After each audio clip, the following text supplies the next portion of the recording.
வணக்கம், இது நம்ம ஆர்ஜி ஃபேமிலி கிச்சன். இன்றைக்கி நம்ம சேனலில் ஒரு சிம்பிளான டேஸ்டியான ஃப்ரான்ஸ் 65 எப்படி பண்ணுறதுங்கிறத இந்த வீடியோவில் பார்க்க போகிறோம். வீடியோவை ஸ்கிப் பண்ணாமல் பார்த்து இதே மாதிரியே நீங்களும் வீட்டில் ட்ரை பண்ணி பாருங்கள். டேஸ்ட்டு அட்டகாசமாக இருக்கும். இப்போ வாங்க இந்த ஃப்ரான்ஸ் 65 எப்படி பண்ணுறதுங்கிறத வீடியோக்குள்ளே போய் பார்க்கலாம். வீடியோக்குள்ளே போகிறதுக்கு முன்னாடி இப்போ தான் நம்ம சேனலை ஃபர்ஸ்ட் டைம் பார்க்குறீங்க அப்படின்னா மறக்காமல் நம்ம சேனலை சப்ஸ்கிரைப் பண்ணிக்கோங்க. பக்கத்தில் இருக்க பெல் பட்டனை ப்ரெஸ் பண்ணிக்கோங்க. இப்போ வாங்க வீடியோக்குள்ளே போகலாம்.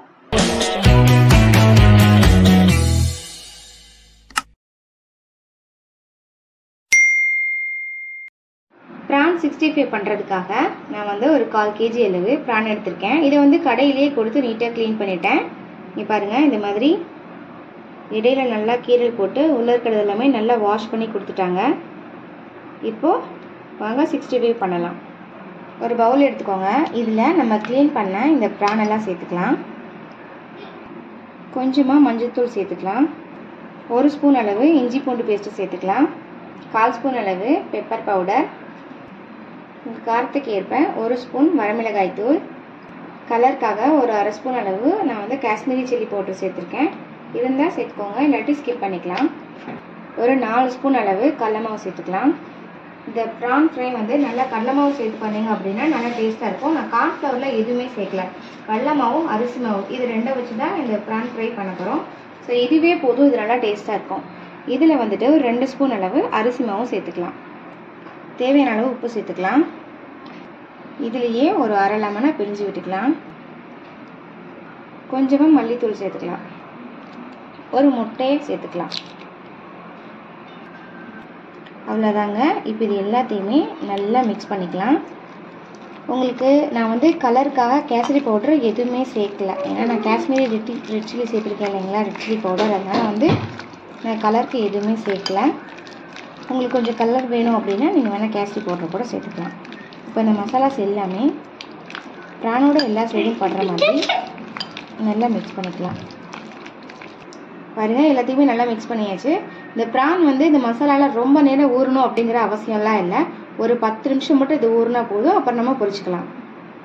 இது ஒரு 10 நிமிஷம் ஊறட்டும், நம்ம டீப் ஃப்ரை பண்ணிக்கலாம். இப்போது ப்ரான் 65 பண்ணுறதுக்கு பொரிக்க தேவையான அளவு ஆயில் சேர்த்துக்கோங்க. ஆயில் நல்லா சூடானதுக்கப்புறம் நம்ம ப்ரானை ஒன்று ஒன்றா சேர்க்க போகிறோம். ஆயில் நல்லா சூடாயிடுச்சு. இப்போது இந்த ப்ரானை ஒன்று ஒன்றா சேர்த்துக்கலாம்.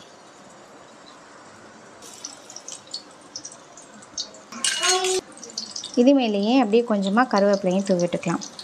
நீங்கள் ப்ரான் பொரிக்கும் போது கொஞ்சம் அகலமான பாத்திரமாக வச்சு நீங்கள் பொரிச்சிங்க அப்படின்னா ப்ரான் நல்லா வெந்து வரும், ஒன்றோட ஒன்று ஒட்டாமல். அடுப்பை கொஞ்சம் மீடியம் ஃப்ளேமில் வச்சுக்கோங்க. ரொம்ப நேரம் பொரிக்கணுங்கிற அவசியம் இல்லை. ஒரு 2-3 மினிட்ஸ்லேயே ப்ரான் குக் ஆகிடும். ரொம்ப நேரம் பொரிச்சிங்க அப்படின்னா ப்ரான் சாப்பிடும்போது ஹார்டாயிடும். ஸோ ஒரு 2-3 நிமிஷம் இதை மட்டும் பொரிச்சுக்கோங்க, போதும். பாருங்கள், மசாலாஸில் எதுவுமே உதிரலை. சூப்பராகவே ப்ரான் ரெடி ஆகிட்டுருக்கு. பாருங்கள்,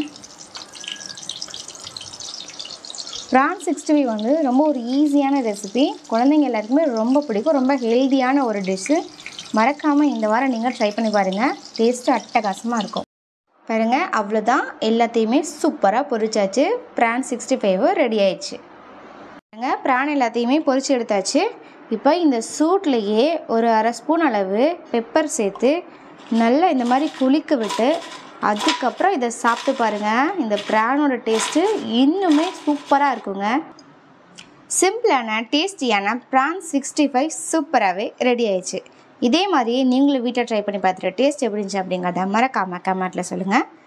இது போன்ற நம்ம வீடியோக்களை தொடர்ந்து பார்ப்பதற்கு நம்ம ஆர்ஜி ஃபேமிலி கிச்சனை லைக் பண்ணுங்கள், ஷேர் பண்ணுங்கள், கமெண்ட் பண்ணுங்கள். மறக்காமல் சப்ஸ்கிரைப் பண்ணுங்கள். தேங்க்யூ ஃபார் வாட்சிங்.